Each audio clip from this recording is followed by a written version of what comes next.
Vous croyez au talent inné, à une philosophie du sans-effort?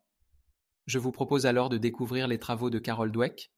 Carol Dweck est professeure de psychologie à l'université de Stanford. Elle est mondialement connue, notamment pour son ouvrage intitulé The New Psychology of Success, traduit en français par Oser vraiment le succès.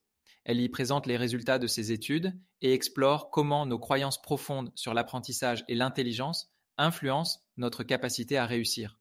L'autrice distingue deux mindsets, c'est-à-dire deux états d'esprit. L'état d'esprit fixe et l'état d'esprit de développement.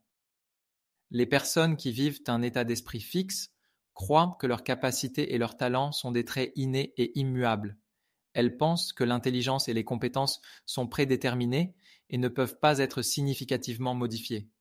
Elles préfèrent éviter les défis pour ne pas risquer d'échouer, considèrent l'échec comme une preuve de leur manque d'intelligence ou de talent et voient l'effort comme un signe de faiblesse, estimant que les personnes talentueuses ne devraient pas avoir à travailler dur.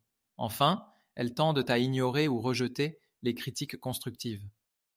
Les personnes qui cultivent un état d'esprit de développement croient que leurs capacités et leurs talents peuvent être développés par le travail acharné, les bonnes stratégies et l'aide d'autrui.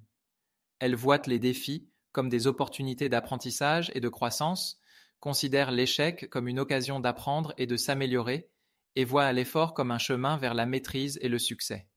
Elles accueillent les critiques constructives comme des informations utiles pour s'améliorer, s'inspirent des réussites des autres pour se motiver et apprendre. Quels sont les leviers pour modifier son état d'esprit? Il s'agit tout d'abord de réinterpréter les défis et les échecs. Voir les défis comme des opportunités et les échecs comme des leçons permet de changer sa perception et son approche. Dans le monde du travail, les organisations qui cultivent un état d'esprit de développement encouragent l'innovation, la collaboration et la prise de risques calculée. Un autre levier est de reconnaître et de célébrer les efforts, même si les résultats ne sont pas immédiatement visibles. Il s'agit aussi de savoir accueillir la critique, pour s'améliorer plutôt que de la percevoir comme une attaque personnelle. Enfin, il s'agit également de s'inspirer des succès des autres, voir les réussites des autres comme des sources d'inspiration et d'apprentissage, plutôt que comme des menaces.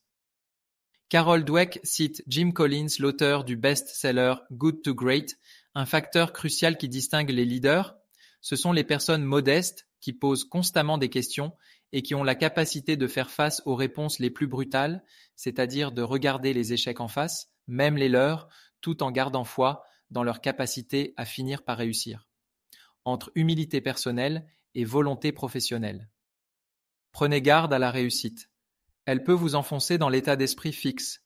J'ai gagné parce que j'ai du talent. Je continuerai donc à gagner. La réussite peut contaminer une équipe ou un individu. Alors prenons le parti d'apprendre en continu, de développer une culture de l'apprentissage au quotidien, sans fin en soi. Nous accepterons alors mieux l'échec, tout comme de nouveaux efforts pour tendre vers une culture de l'humilité.